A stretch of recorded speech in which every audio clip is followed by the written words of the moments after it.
programa, en este Expreso Doble. Nos dan gusto dos cosas. Una, que esté con nosotros nuestro queridísimo Paco Ignacio Taibo, pero nos trae a los liberales. Nos trae un librazo que es la primera de 3 entregas.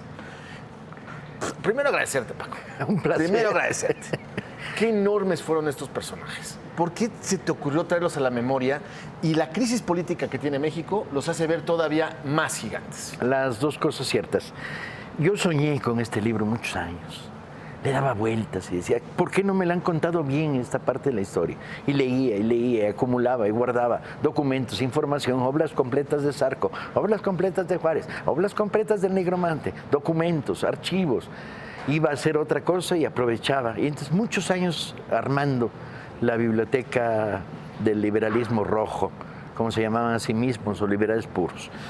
Y de repente dije, ahí está, la investigación ahí está. Ahora necesito darle forma.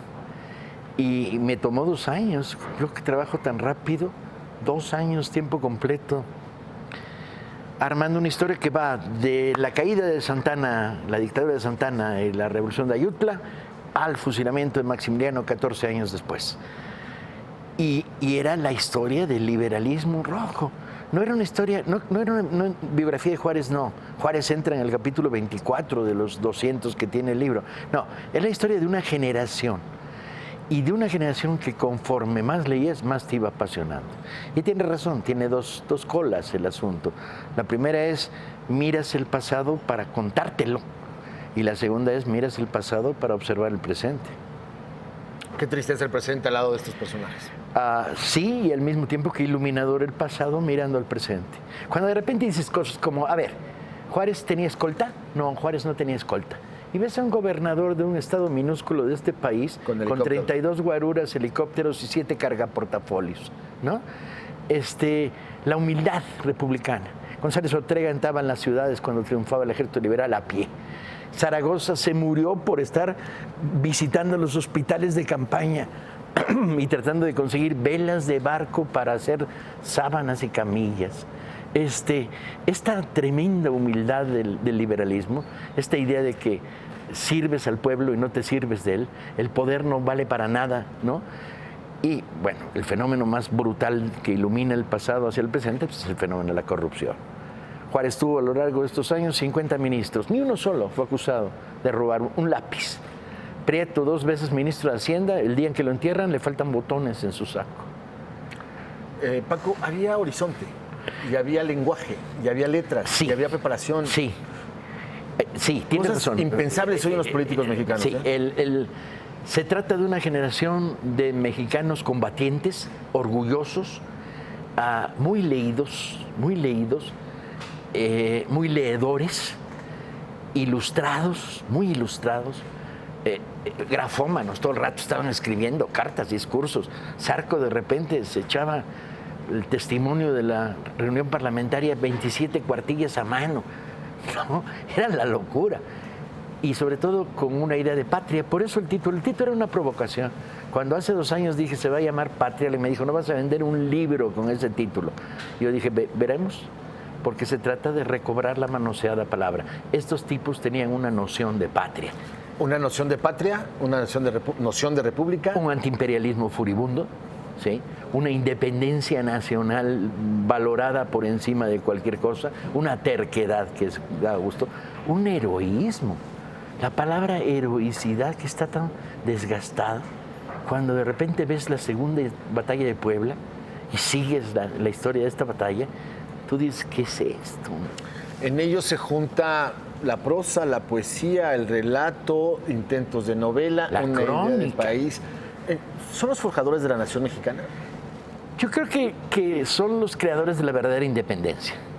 El liberalismo, la independencia traicionada por Iturbide no acaba de ser independencia. Y estos 14 años de liberalismo armado y combatiente son la verdadera independencia. A ver, tenemos una enorme cantidad de tomos de todos ellos. Tú los señalas aquí, yo nada más los menciono para que la gente compre tu libro. Yo ya lo leí. ¿Qué diferencia de que ellos hacían libros? Un candidato a la presidencia que había dicho que se leía 3 libros sí, y llegó a ser presidente de México. Sí. Pero es un ejemplo de todo lo que ha pasado, o de lo que está pasando en México quizá de finales del siglo XX a lo que llevamos del siglo XXI, donde parece que la palabra y el lenguaje ya no están involucrados con la política. Paco. Yo creo que en los últimos 40 años ha crecido un posibilismo facilón,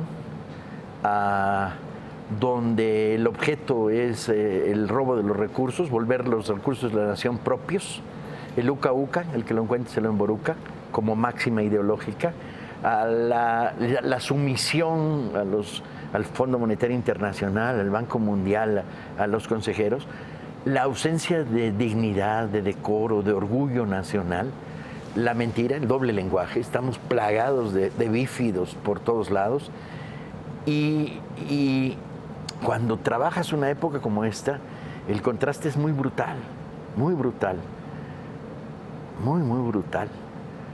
Me vi muchas veces riéndome, escribiendo sobre Santos Degollado, general clave de los ejércitos en la Guerra de Reforma, que le cosía la tropa a sus soldados en la noche, que usted trae una chaqueta desgarrada a causa del lanzazo, venga, yo se la coso. Este fenómeno como que te dan, yo me alimento de esta gasolina, francamente. Ojalá todos, es la gran gasolina de México. Estás enamorado de los liberales, se nota. Te enamoras al momento de que empiezas a contarme Choro Campo, pero también, y lo indicas muy bien en el prólogo, que no vas a caer en el fanatismo, no vas a caer en la construcción de maniquís de cartón. No, ni negociar. Si hay cosas que no me gustan, las cuento. Si hay contradicciones entre ellos, yo creo las que es el narro. gran valor de este texto. Que el lector inteligente tome opinión, ¿no? Uno no tiene por qué andar trayendo de la oreja al lector. Un tema que te quiero platicar. A ver, otra de las grandes preocupaciones de los liberales del siglo XIX, de estos gigantes, es la libertad de prensa. Sí. Volteas al México del presente con lo que está pasando con la matanza a periodistas y es como que hay una Alteza Serenísima que no viene de Los Pinos, pero sí en las diferentes regiones del país, que quiere imponer la ausencia de libertad de expresión en México. Mira, las trabas de la libertad de expresión que a los liberales los obsesionaron, para ellos era tema sagrado, ¿sí? Tenían que ver con la no injerencia del poder. Y nunca practicaron desde el poder esta injerencia en todo este larguísimo periodo.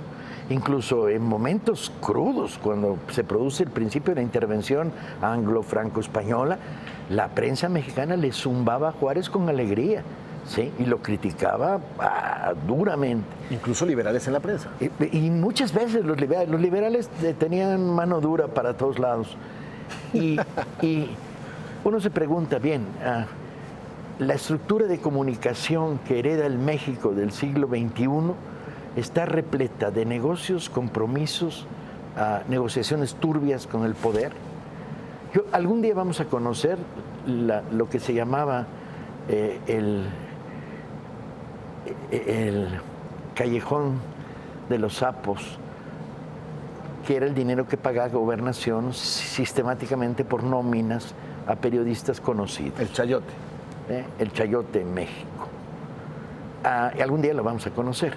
Y nos va a dejar sorprendidos las dimensiones del fenómeno. Pero ojalá fuera solo eso. Hay algo peor. Hay el teléfono que suena entre el dueño de un periódico, de un medio de comunicación y la Secretaría de Gobernación.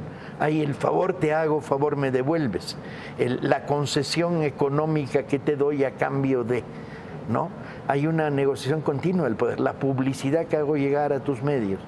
O sea, la libertad de expresión en México no solo está acosada por la violencia y la violencia del narco y de algunos gobernadores que la estimulan y la animan, está acosada sistemáticamente por este tramado de basura que domina el ambiente. Por eso cuando ves periodismo honesto, cuando no hay recortes, cuando no te censuran ni un milímetro de las cosas que dices en público, en la prensa, pues lo agradeces un montón, porque el periodismo es trinchera. Sarko lo dijo, la libertad de expresión no se pide, se ejerce. Pues esta es tu casa y no solo nos gusta lo que dices, nos gusta que lo digas y que lo digas con la libertad, porque nos estás entregando un libro que nos enseña lo difícil que ha sido la libertad de expresión para México, entre otras muchas cosas, ¿no? El pensamiento, la visión de país. Sí. Pero construir un libro como este es una clave complicada. Tienes que contar la gran historia. Chum, chum, chum, chum, chum, chum. Una época, pasan cosas todos los días. Tienes que contar 25, 30 personajes, porque son los que le dan columna vertebral al proceso. Tienes que contar sus némesis, el banquero corrupto, el general reaccionario, el tigre de Tacubaya, ¿no? El embajador francés tranza, ¿no? Y luego tienes que salpicarlo de anécdotas que le dan dimensión a las historias grandes que estás contando, la anécdota chica. Entonces el montaje de este libro tiene 200 capítulos. Y ya vienen el 2 y el 3. Ya tienes 55 días para leerlo, el 2 sale inmediatamente. Paco, un placer siempre conversar Al revés, contigo. muchas Esta es tu gracias. casa, nos vemos cuando salga el segundo, ¿te parece bien?